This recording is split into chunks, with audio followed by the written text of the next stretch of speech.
The federal government announces its participation in the Grand Challenges Nigeria project.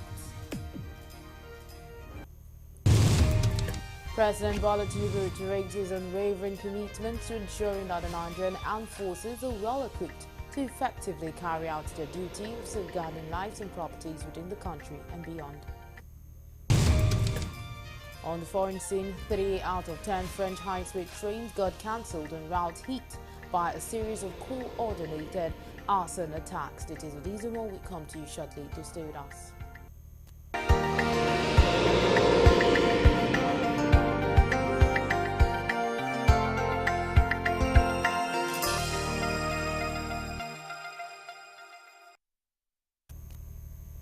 And on news in full. The federal government announced its participation in the Grand Challenges Nigeria project, a global health initiative aimed at combating malnutrition and food insecurity in Nigeria. Vice President Kashim Shettima unveiled a partnership targeted at addressing Nigeria's pressing nutritional challenges with the Nutrition Society of Nigeria during a high-level meeting at the Presidential Villa Abuja. Addressing the delegation, Senator Shettima emphasized the need for constructive action over protest, even as he acknowledged the hardship being faced by Nigerians due to recent economic reforms, particularly the removal of food subsidies. As part of the government response to the nutritional crisis, Vice President Shettima reiterated the government's commitment to the Nutrition 774 initiative, explaining that catalytic initiatives like the Nutrition 774 initiative are meticulously designed to incentivize positive changes across our communities. The GCNG project, a collaboration with the Nutrition Society of Nigeria, is set to promote diversity, equity and inclusion in addressing public health and food system challenges. Well, this is a delegation from the Nutrition Society of Nigeria, which is the professional umbrella body for nutritionists and their allies in public health and other development sectors. We just had a meeting with the Vice President to introduce to him the Grand Challenge project, which was secured by the Nutrition Society of Nigeria for Nigeria, and to solicit for his support, in fact, for his ownership of the project, because the project relies heavily on finding an anchor government partner in its implementation, but more important, even in its sustainability.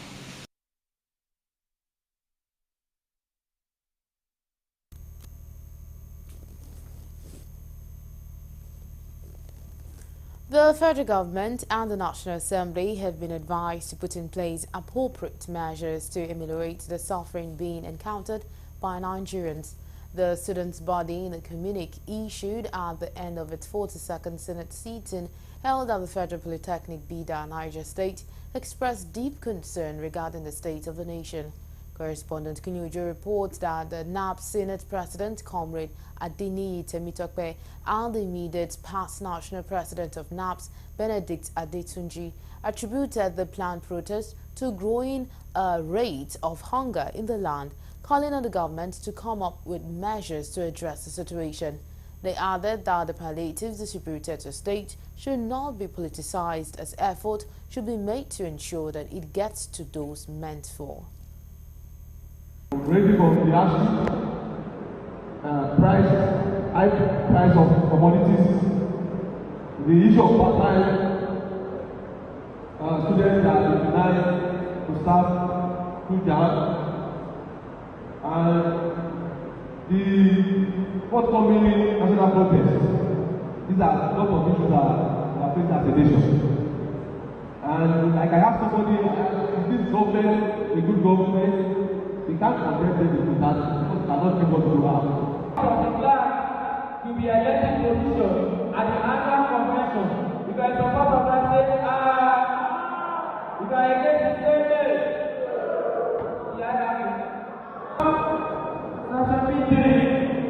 That's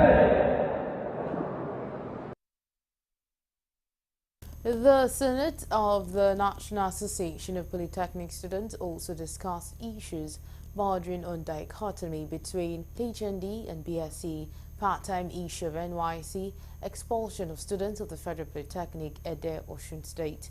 It also admonished the JAM to follow the resolution of NBTE and all director of polytechnics in Nigeria.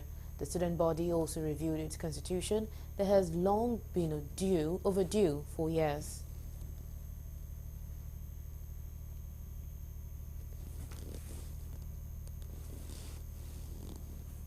President Bola Tinubu has reiterated his unwavering commitment to ensuring that the Nigerian armed forces are well equipped to effectively carry out their duty of safeguarding the lives and property of citizens within the country and beyond. Speaking at the graduation ceremony of the Senior Course 46 of the Command and Staff College Jaji on Saturday, President Tinubu highlighted the critical importance of addressing the sensitive nature of the present security landscape. Represented by the Chief of Defense Staff, General Christopher Musa, Tinubu stressed that the nation depends on the graduating personnel in terms of loyal, dedicated to duty and the service to fatherland, while the Commandant, Armed Force Command and the Staff College, AVM Hassan Al-Haji, urged graduating officers to use the knowledge acquired in their respective countries towards solving contemporary challenges. This fosters an invaluable networking opportunity for future operations and collaborations. Today's graduation is certainly a remarkable achievement in the careers of the 240 graduating students of the course.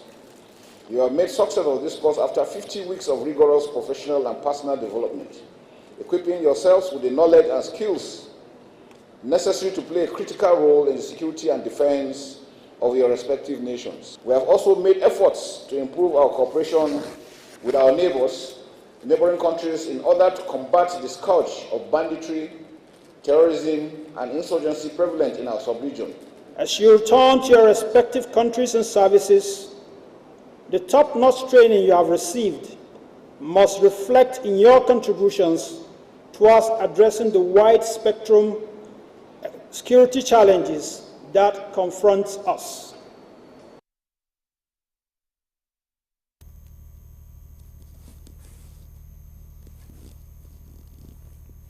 Members of the House Representatives Committee on FCT, led by Honorable Aliu Mukhtar Betara, have applauded the Minister of Federal Capital Territory FCT Nyesom Wike over ongoing infrastructure development project across the nation's capital city.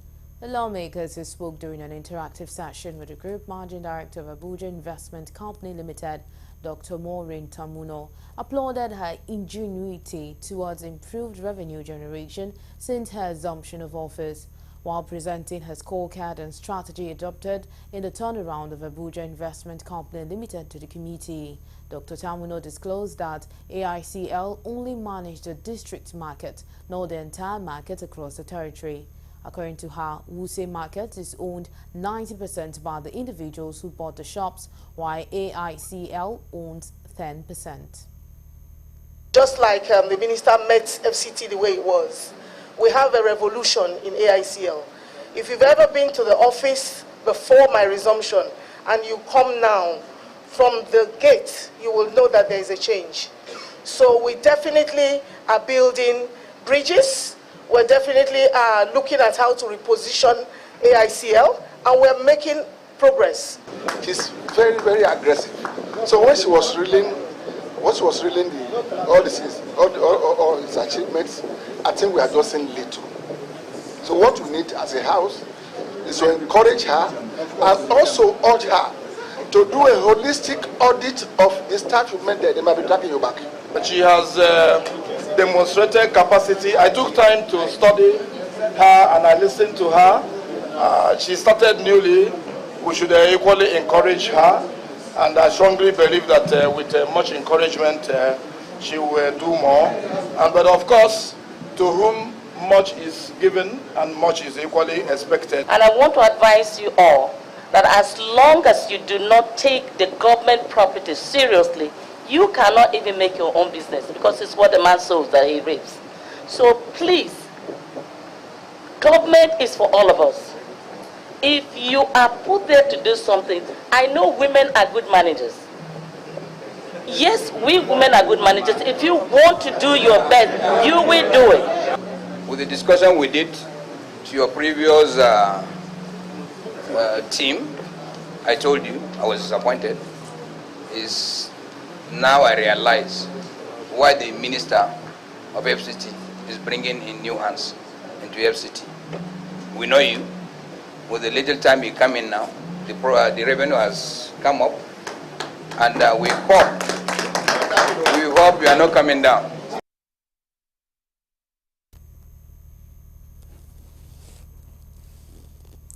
The Third Republic House Representatives Forum has urged youth to reconsider their plans to protest on August 1st, 2024. Speaking to journalists in Abuja, the forum emphasized that while the right to protest is essential in a democracy, citizens must be aware of the potential negative consequences of protest in a tense society, particularly when drugs are involved. The forum acknowledged that protests can bring attention to important issues, promote dialogue and encourage change, but warned that in a society already burdened with tension, protests can exacerbate existing problems, divide people, and escalate tensions. They noted that tense societies are characterized by polarized opinions, conflicting ideologies, and deep-seated emotions, making protests vulnerable to violence and unrest. The forum also highlighted the negative economic and social consequences of protest, including disruption of daily life and deterrence of investment. To address these concerns, the forum advocated for responsible and peaceful protest, free from violence and exploitation. Protest is definitely not an abnormality in a democracy. We appreciate that, and we appreciate them also for their initiative in this regard. But in this case, this administration is barely 1 year and 2 months old in existence. The administration of His Excellency Bola Ahmed Tinubu is evidently not resting on his powers. We are not here to intimidate anyone. We are not here to threaten anyone. We are only trying to implore the way of peace. It's only when we have peace that we can have development. And we proudly remain associates of Mr. President of the Federal Republic of Nigeria because we served in virtually the same capacity as members of this great institution in 1992.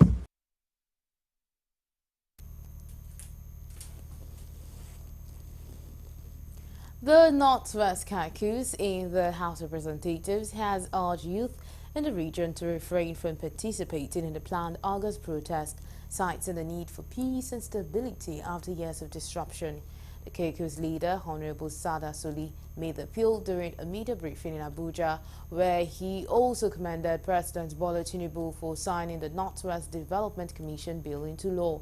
The lawmakers appealed to the peaceful and law-abiding people of the Northwest geopolitical zone to give government at both the federal and state levels more time to address the issues concerned rather than joining the protest.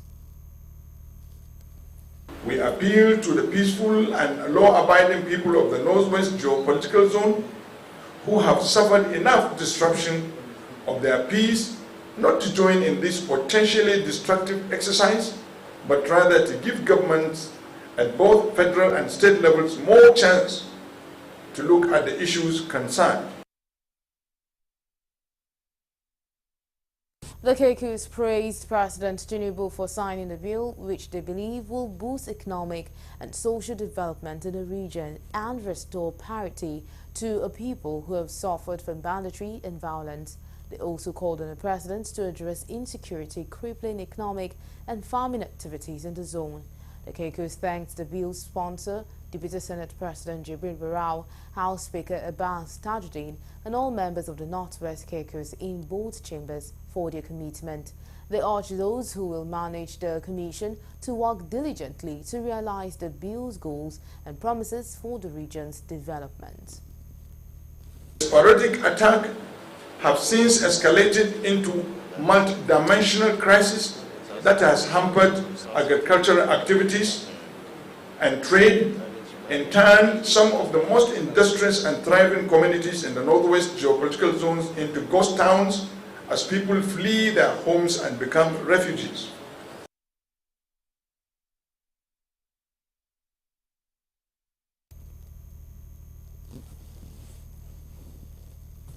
The Area 2 Command of the Nigeria Customs Service on Near River State has intercepted 7 40-feet containers of illicit goods in its anti-smuggling drive. The 7 containers were found to contain over 1 million bottles of different cough syrup codeine, among other banned substances. The Customs Area Controller of the Command, Controller Mohammed Babandede, who gave the details of the seized containers, put the duty paid value of the consignment at 11 billion naira. The command on receipt of credible intelligence on some containers sprang into action in collaboration with NDLEA officers. These containers were identified, positioned, and jointly examined. At the end, we were able to seize 7 by 40-feet containers with the following content: 1,054,400 bottles of cough syrup with codeine, 100 ml each, different brands, 9,100 pieces of chili cutter, which is used to conceal the codeine. Expressing his worry over the unrepentant nature of some Nigerians who import these illicit items, Controller Babandede hinted that the seized cough syrups, codeine and tablets will be handed over formally to the National Drug Law Enforcement Agency (NDLEA) in due course for further investigation. Seized cough syrup and tablets will be handed over formally to NDLEA in due course for further investigation. We wish to reiterate that Nigerian Customs Service Area 2 Command ONE, under the present Controller General of Customs, will not tolerate any action that will compromise our national security or jeopardize public health and safety.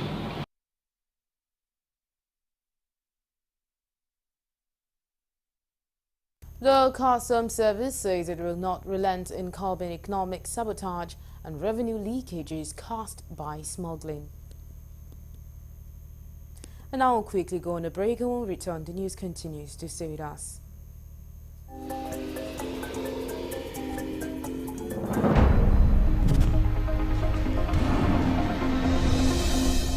Coming up next, the National Association of Nigerian Students (NAS) pledges to not get involved in the planned nationwide protest scheduled for August 1st over hardship in the country. Details of this more will come to you shortly. Please stay with us.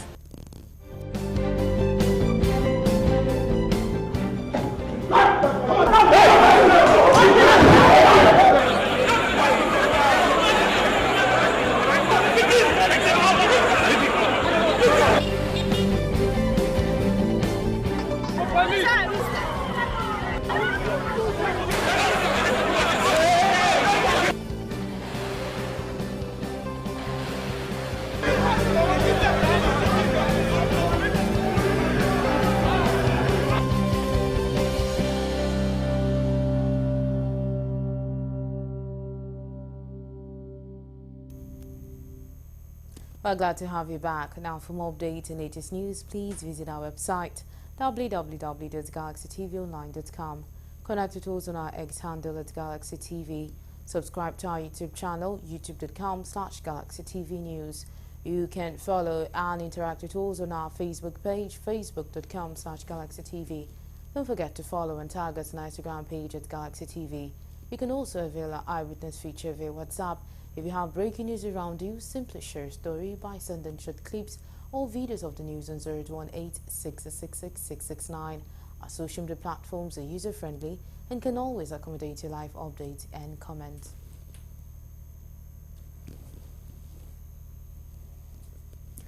The detectives of Okoba Division have successfully apprehended several individuals involved in a child trafficking operation following a report from the mother of a 2-month-old missing boy. The mother of the missing child reported that one glorious Sunday, a female absconded with her son to an unknown destination on July 11, 2024. The detectives swung into action, which led to the arrest of Gloria Sunday, which during interrogation confessed to selling the baby for 500,000 naira to one Pastor Peter Odo. Pastor Odo, who was subsequently arrested in Ikenne Town, Ogun State, admitted reselling the child for 1,450,000 naira to one Loretta Nelson, who was then also apprehended in Festac Town, Lagos. She confessed to selling the baby for 2,350,000 naira. Further investigation led to the arrest of the final buyers of the baby, Mr. and Mrs. James Uwam, during the naming ceremony of the stolen child. All suspects will be arraigned in court at the conclusion of investigation.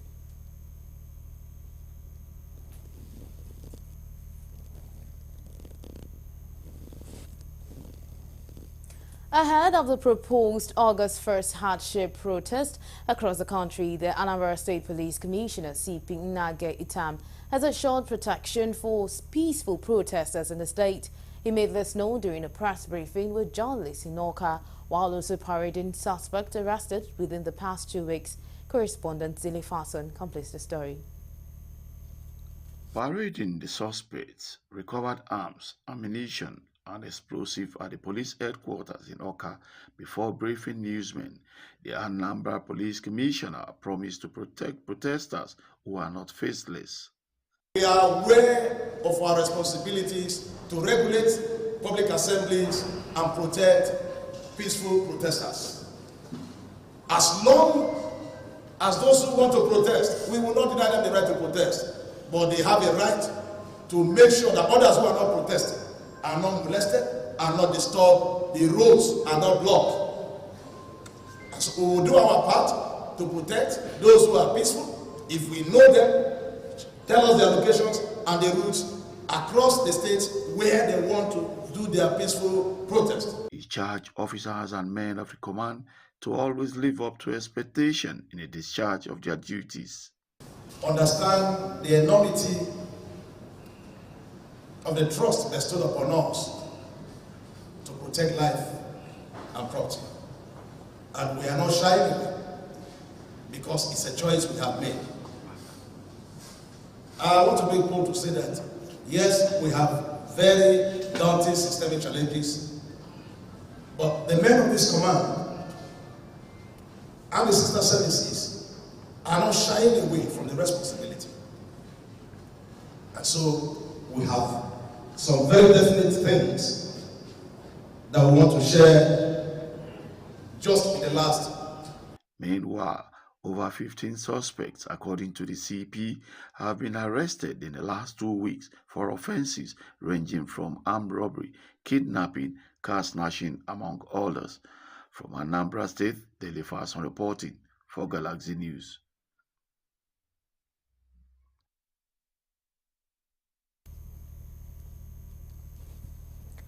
Ahead of the planned protest slated for 1st to 10th of August 2024, tagged End Bad Governance, and in compliance with the directive of the Inspector General of Police, IGP Kardec Betokun, that all organizers of protests to give details of the activity to their police command for security arraignment before the date of commencement. The command also recognizes the fundamental right of citizens to protest with a view to ventilate their frustration, and also notes that no responsible government will allow violent protests that will breach the right and freedom of all the citizens who may not want to participate.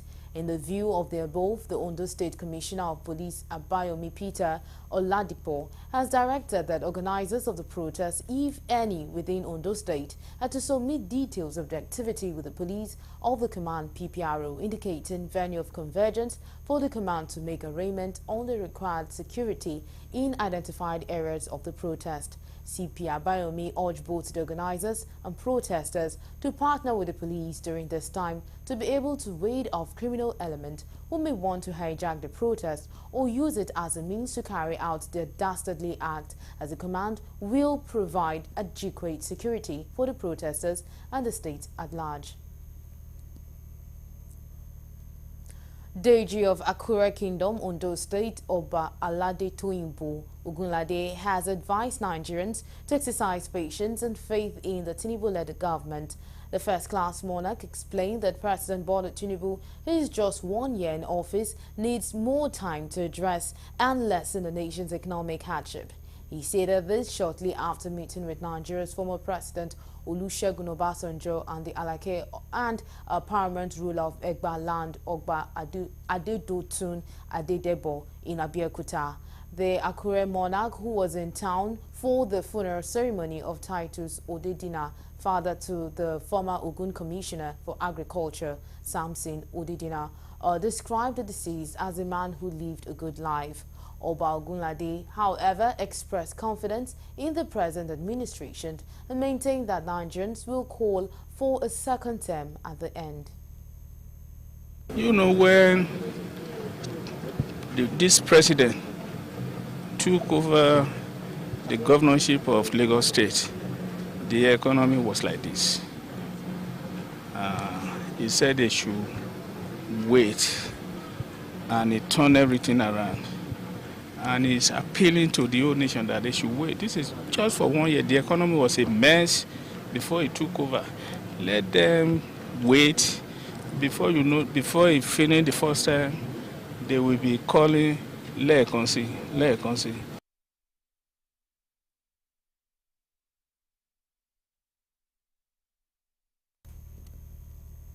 A coalition of civil society organizations have advised Nigerians to embrace the means of dialogue rather than the planned nationwide protest.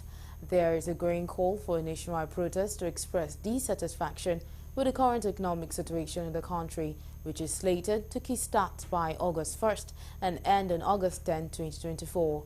The convener, Women Initiative for Family Economy, Aisha Abdulkadir, gave the advice while addressing journalists in Abuja on Saturday.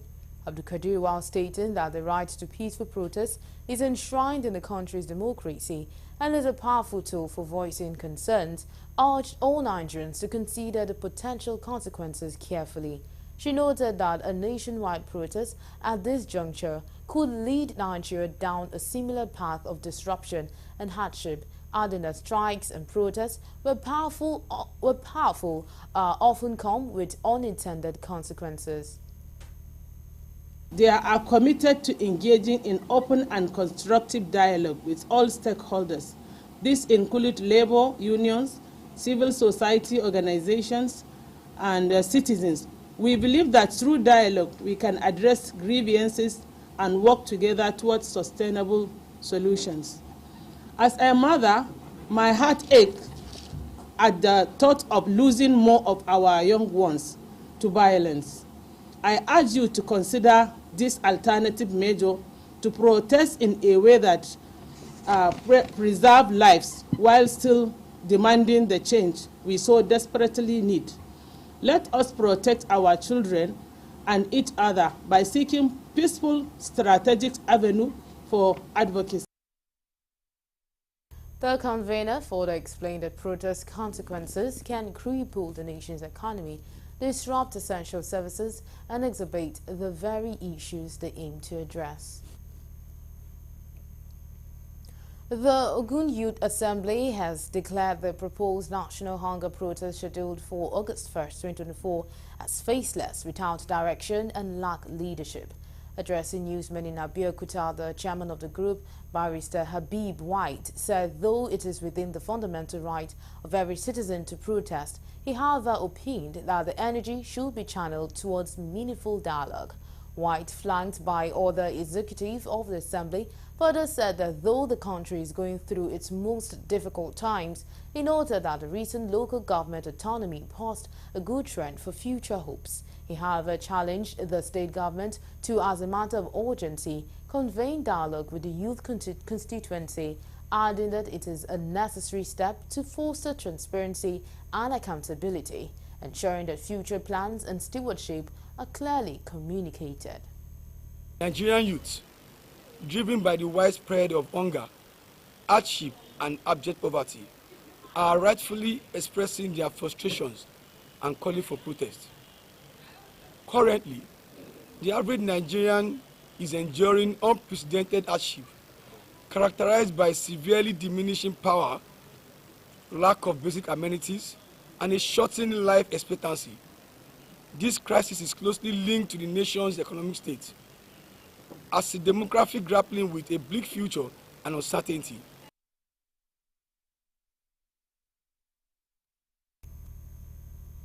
The Southern Kaduna People's Union has distanced itself from the proposed nationwide protest and saying intent and purposes of the planned protest is not in the best interest of the country. Sokapu urged Nigerians to be patient with government at all levels and give them more time to address the challenges bedeviling the country. Sokapu President, Comrade Engineer Tabara Samuel, disclosed this while addressing a press briefing at the Kaduna NUJ Press Center. He emphasized the need for more caution as the protest could easily go wrong. The union further reasoned that only fools embark on a journey whose destination they cannot predict, and concludes that it is more reasonable and meaningful to remain where we are and manage what we know in order to get what we need. Tabara said in the interest of the nation, it was better to look for all the options of sending a message to the government rather than going to the street to protest. We know the challenge of insecurity across the land, and we also know that our security agencies are overstretched. Now, do we take chances by allowing a situation where some overzealous people may take actions that will bring about breakdown of law and order?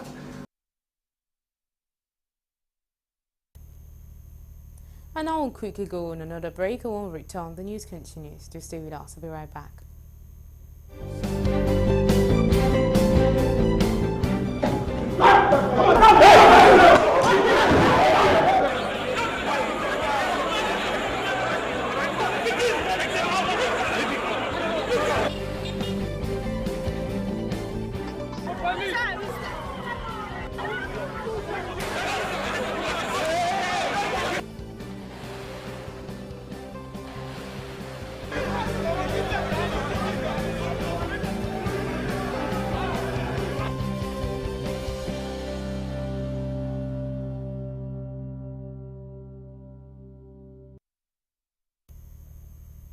We're glad to have you back. The National Association of Nigerian Students, NANS, has pledged that it will not get involved in a planned nationwide protest scheduled for August 1st over hardship in the country. The National President of NANS, Loki Emonife, disclosed this at a meeting with the Minister of Education, Professor Tahir Maman, in Abuja, ahead of the planned nationwide protest. Correspondent Kuluju reports that NAN's leadership was led to the meeting by the Senior Special Assistant to the President on Student Engagement, Sunday Asefon Amonefo, acknowledged the significant hardship being experienced by citizens across the country due to the implementation of recent reforms and policies by the government. He said the measures, though aimed at steering the nations towards sustainable development, had undoubtedly brought about economic challenges that had impacted every Nigerian household.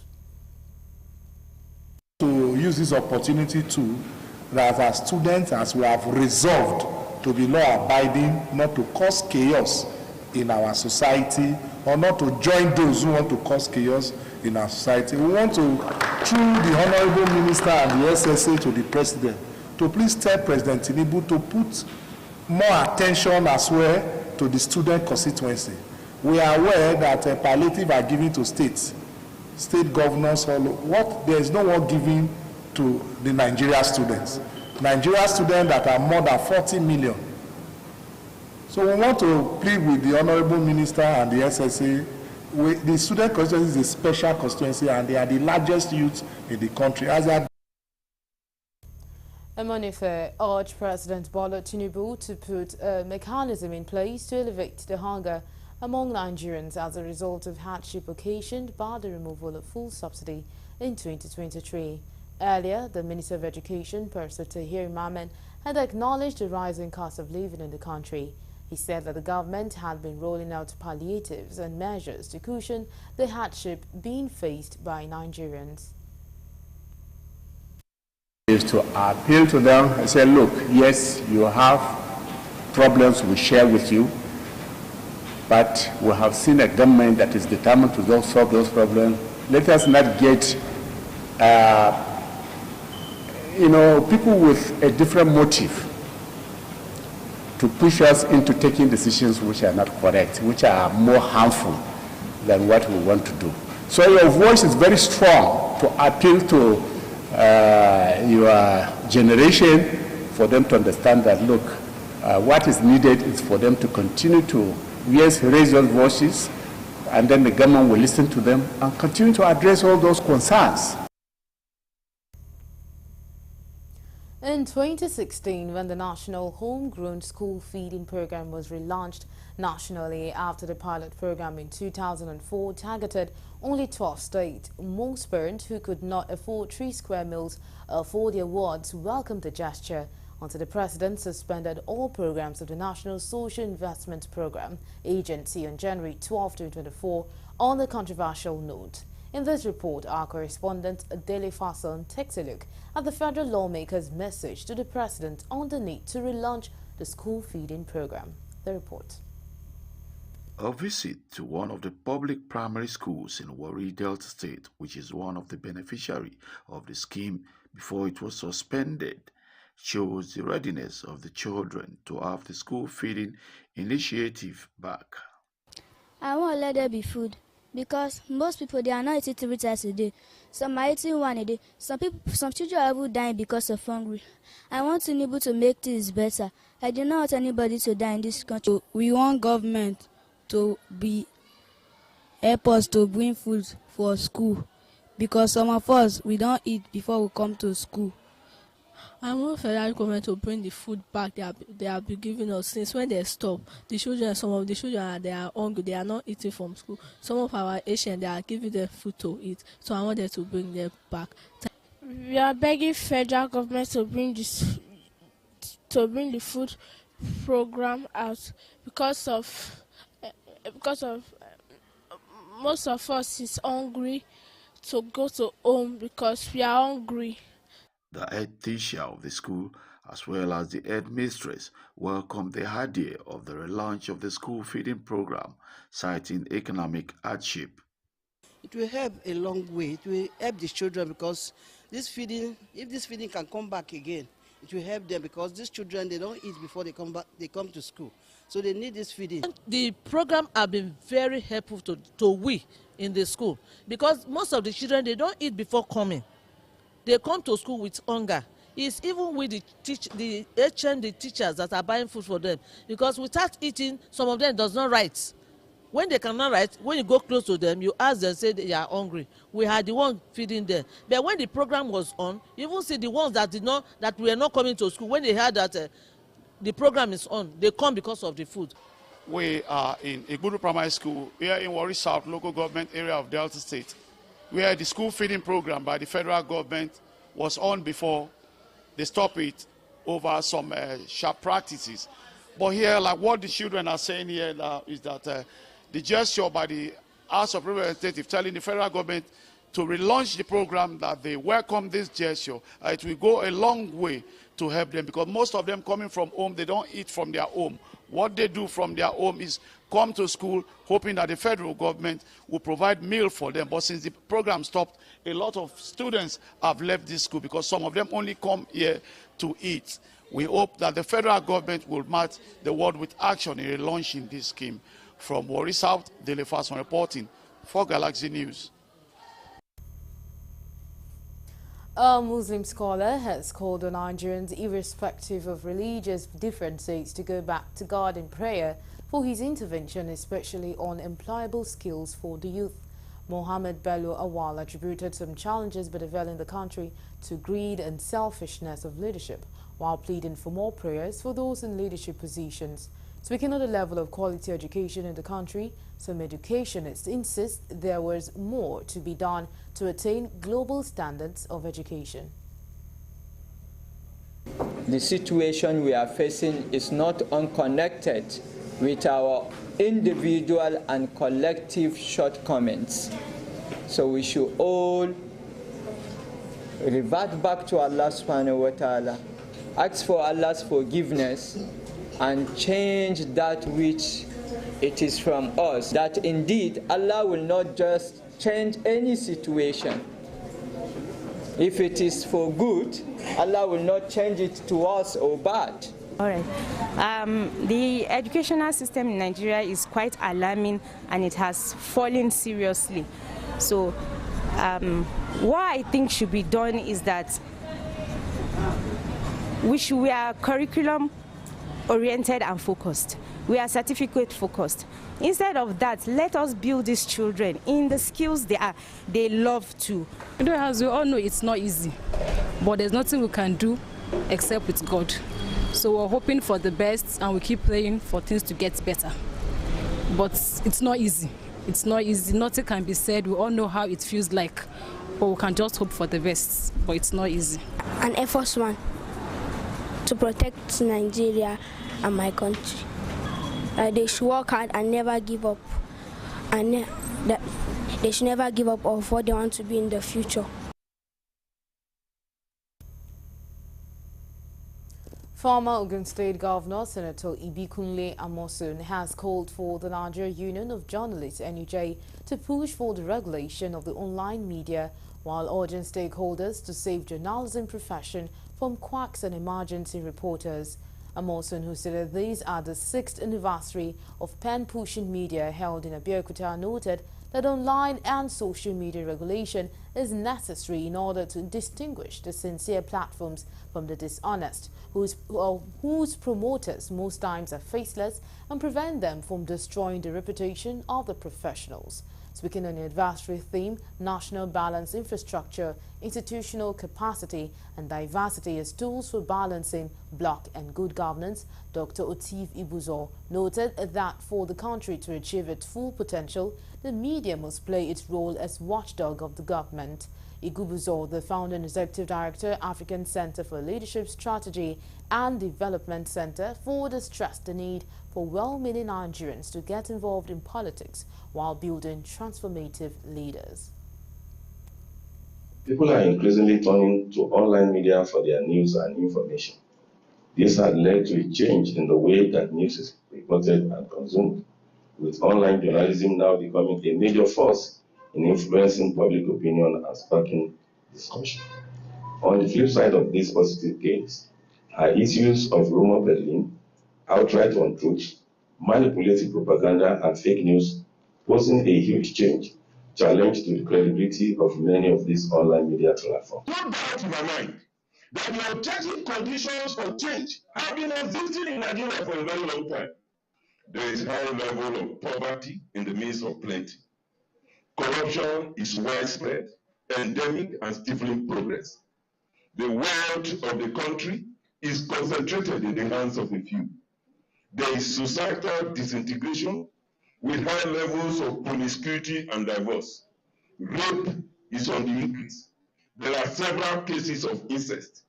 There is high level of greed, selfishness, and nepotism. Look, it may be very difficult, but I believe we are getting there. Particularly, I want to say that the readers, the viewers, they should learn to know which is which. We have what I describe as roadside online, roadside publication. But ironically, anybody that holds a phone now see himself as a journalist, particularly the bloggers.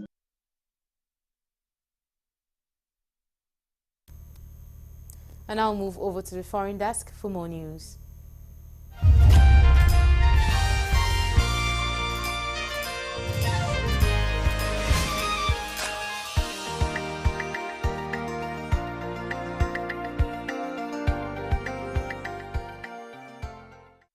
Hello and welcome to Foreign News. And on Foreign News today, 3 out of 10 French high-speed trains will be cancelled today, Saturday, in routes hit by a series of coordinated arson attacks. French Prime Minister Gabriel Attal said security forces continue to search for the saboteurs responsible after rail networks were paralyzed ahead of the opening of the Olympic Games. National Rail Company SNCF said services which do run on Saturday will be delayed for up to 2 hours on major lines running in and out of Paris, while a quarter of Eurostar services will also be cancelled. France's transport minister said services would return to normal by Monday morning. SNCF Patrice Ferguet said as many as 800,000 could be impacted over 3 days. Travelers have been advised to postpone their journeys, with disruption expected to last until Monday. Among customers affected on Friday was Prime Minister Sir Keir Starmer, who had planned to travel to the Games opening ceremony via train, but was forced to fly instead. The Israeli military has issued new evacuation orders in southern Gaza's Khan Younis that further expand into an area where displaced Palestinians have been forced to shelter, while killing dozens in an attack on a hospital in the center of the enclave. It said in an announcement on Saturday that staying in the area in Khan Younis had become dangerous due to rockets being fired by Palestinian fighters. The adjustment is being carried out in accordance with precise intelligence indicating that Hamas has embedded terrorist infrastructure in the area defined as a humanitarian area. The military claimed, adding that it was about to forcefully operate there. The latest order comes a week after the Israeli military issued an evacuation order for eastern part of Khan Younis and began a new ground invasion month after launching an offensive there. The Khan Younis invasion displaced at least 180,000 Palestinians in the first 4 days since it was launched, with many having to move without their belongings. Bangladeshi authorities have taken 3 student leaders who helped coordinate rallies against government job quotas from a hospital following days of deadly nationwide protest and state-imposed curfews and communication blocks. Officers reportedly forced the discharge of 3 leaders of the Student Against Discrimination movement from the Gunushataya Kendra Hospital in the capital, Dhaka. Police had initially denied that Nahid Islam, Abu Bakr Mazubda and Asif Mahmood were taken into custody, but Home Minister Asaduzaman Khan subsequently told reporters they themselves were feeling insecure. They think that some people were threatening them. While Khan did not confirm whether the 3 had been formally arrested, he told reporters, "We think for their own security, they need to be interrogated to find out who was threatening them. After the interrogation, we will take the next course of action." And still on foreign news, protests erupted in a mountainous nation in the Caucasus region in mid-April over a foreign agent bill that requires organizations receiving more than 20% of their funding from overseas to register as agents of foreign influence. Critics see the measure as resembling Russia's own foreign agent law, which is used to crack down on critics of the Kremlin. It was first introduced in 2012 and expanded in 2022 to include NGOs, media outlets and individual Russian citizens such as journalists and activists. Russian law, like Georgia's, requires those who are labeled as foreign agents to regularly report on their income and spending and undergo financial audit. Many among Georgia's Western-leaning younger generation view the law, which was passed in May, as a sign that the ruling Georgian Dream Party is tilting towards Russia. They fear such a shift would potentially scupper the country's chances of joining the European Union, an ambition enshrined in its constitution. Georgian Dreams say the law is needed to promote transparency and protect the country from foreign influence. Its billionaire founder, Bidzina Ivanvici, has accused NGOs of being under foreign control and plotting a revolution. Some industrial fuel oil from a capsized Philippine tanker has started to leak into Manila Bay, the Coast Guard said, as it races to avoid an environmental catastrophe. The MT Terra Nova, carrying 1.4 million liters of industrial fuel, capsized and sank off the coast of the Philippine capital, Manila. The ensuing oil slick has now more than tripled in the area, the Coast Guard said on Saturday, estimating it to stretch 12 to 14 kilometers across the bay, which thousands of fishermen and tourism operators rely on for their livelihoods. The vessel sank in bad weather off Manila on Thursday as Typhoon Jamie swept over the country, killing one crew member and leaving the country potentially facing its worst oil spill disaster. 16 crew members were rescued. Divers inspected the whole of the vessel on Saturday and saw a minimal leak from the valves. Coast Guard spokesman Rear Admiral Armando Balilu said, adding that it was not alarming yet. And lastly, in foreign news, the top diplomats from Southeast Asia are grappling with tensions over the South China Sea, the escalating fighting in Myanmar, and regional rivalries as they meet in Laos. The meetings on Saturday bring together allies of the Association of Southeast Asian Nations, including the United States, China, Russia, Japan, India, and Australia to bolster the relationships and discuss critical security issues. U.S. Secretary of State Antony Blinken arrived in the capital, Vientiane, on Saturday and is expected to meet his Chinese counterpart 1 year as both countries look to expand their influence in the region. Hours before those talks, Blinken hit out of China's escalatory and unlawful actions taken against the Philippines in the South China Sea as he addressed the foreign ministers of the 10-member bloc. And that's all we have on the foreign news.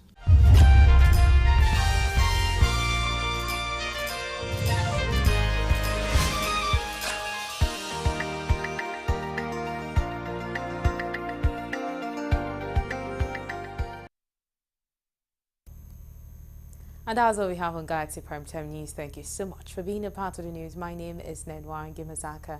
Goodbye.